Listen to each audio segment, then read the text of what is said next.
Well, hello there, I'm Détroit. It all started with a stupid idea. Drawing a Photoshop in Photoshop. It's simply a pun, really. I'm not even sure a Photoshop is a thing that actually exists. I mean, you rarely have to buy photos.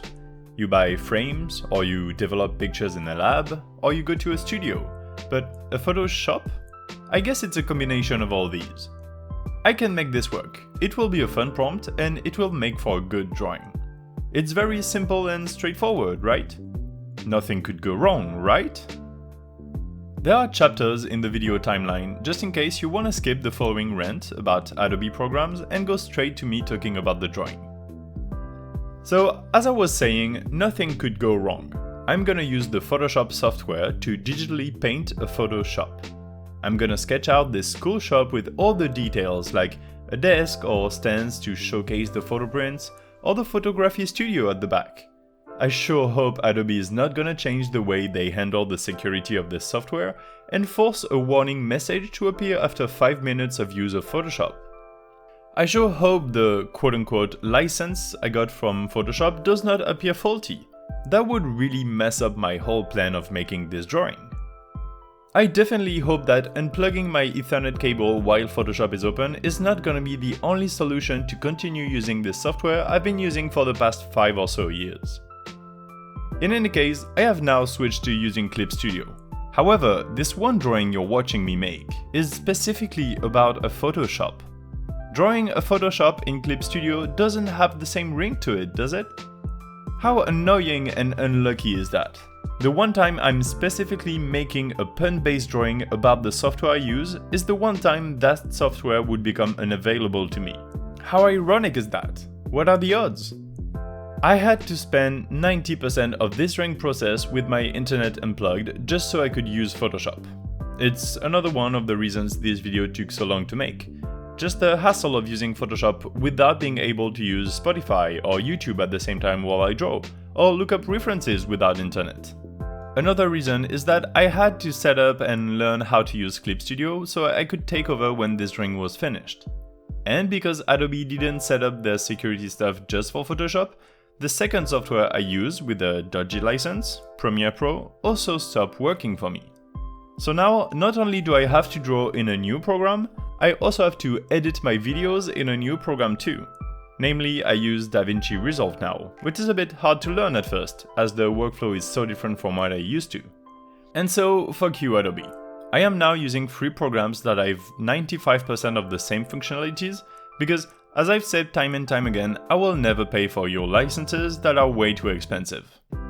I mean, even if I were to get the Pro version of DaVinci, it would be less than a year's worth of Adobe's Premiere Pro for a lifetime license.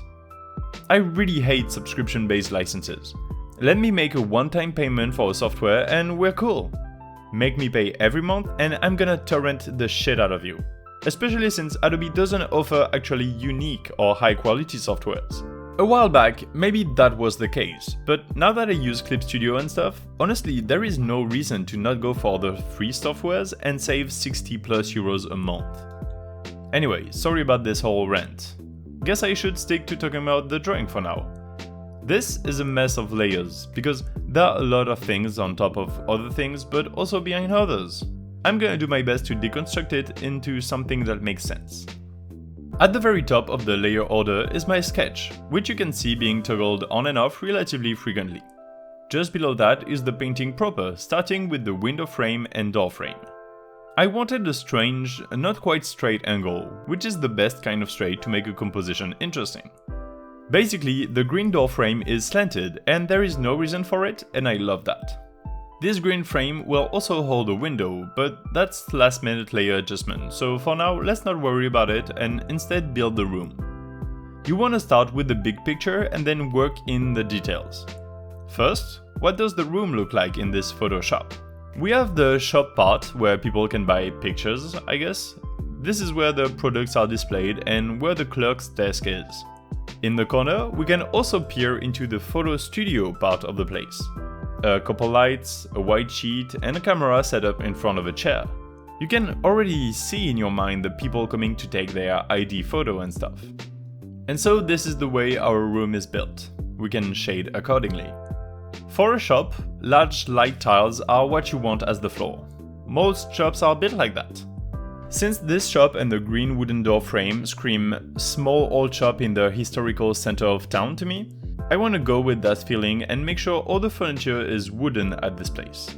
A lot of wood notes for the clerk desk, the large shelves against the wall, the display behind the window and the central aisle. Lots of wooden desaturated browns. Talking about mood and browns, I want this illustration to have a very autumnal feel to it. Yellowish green and desaturated browns are already halfway there. I'm adding a warm orange light at the back for the studio room, and I will make sure to mute every other color I end up using. For example, the frames on the display aisle. After painting them various interesting colors, I'm using saturation layer styles to mute them and make them more sober and less highlighty. Near the end of the process, I'll do the exact same thing to the pictures on the window display and the items on the dark shelves. The goal is to make everything flow together, and the colors are a way to do that quite easily. I imagine this illustration is taking place right at the moment where the sun is going down, and it's not quite bright enough naturally, but not quite dark enough to turn on the lights. In this sort of light setting, everything is tinged a similar tone. This is how I built the illustration in my mind, and what was my mental guide for the entire process. Now, let us talk about techniques and tools. I'm using Photoshop, duh, and I'm using my favorite painting brush, which I call Big Softy. This brush opacity is linked to the pressure of the stylus, and I constantly vary the size of it.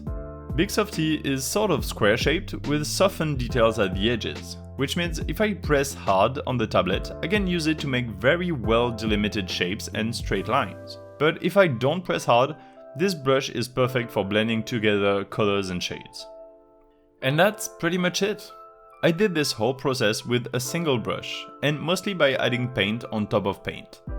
The whole background was made on a single layer, which, in retrospect, was a bad idea because I included the furniture in that. The details, on the other hand, were on their own layers and I used clipping masks to color them in. Talking about the details, let's go over them real quick, because in my opinion they are what sells the illustration and give it the proper feel. Usually, the simple overloading of the image with details is enough to make it work, but I want to emphasize a couple items. For the photo studio part, I think I really like the roles of what could be different backdrops in the corner. I imagine the studio doesn't offer only pictures in front of a white background, so it makes sense. That's the point, right? Making sense. Another thing I should mention is to take care of the elements you're adding. In shorthand, it's normal to skip over a lot of details, but some of the details are what are important. For example, when considering the lights and the camera here. Light stands are adjustable, so don't forget the small joints that give substance to the object. You know what I mean? Instead of a long, thin black line to hold the light, you have the joints of the tripod, each with their volume, which registers as more real in the illustration. A very similar thing can be said for a desk, or in this case the cashier stuff. If you draw a computer screen, you also have to draw the cables and plugs that go with it. Or else your illustration will feel like you're missing something, it's too unreal. Other details that make this picture convincing, in my opinion at least, is the stickers everywhere. It's often that shops will have these, either on the window, the door, or on the desks. Or maybe it's just a French thing, I don't know about where you're from. In any case, I think having round stickers on the corners of furniture and windows are a good addition. Also, things that make sense once again. For example, right next to the door to a shop, you will find a paper with the opening hours. You will find information about the shop's social media presence or their partners, or a sticker to indicate video cameras and so on. These details are so easy to forget, and when they're not present, you don't even know what's missing. But when they are here, then all of a sudden it makes sense. All in all, I like this illustration. I think the concept is 10 out of 10. I'm just sad that it had to come at this point in time. I guess this will serve as my goodbye to Photoshop, a program I genuinely like, but I hate everything associated to it. If you enjoyed this video, seeing this drawing come to life in front of your eyes, you can click the like button. It's what it's for and it helps me when you click it. You can also subscribe, and you can leave a comment telling me if I should push the concept further, Maybe by painting a clip studio in Clip Studio, or draw paint in MS Paint. Sky is the limit, let me know. I'm Detroit, here's where to find more of me, and here's how to give me money in case you have too much of it. See you soon. Bye!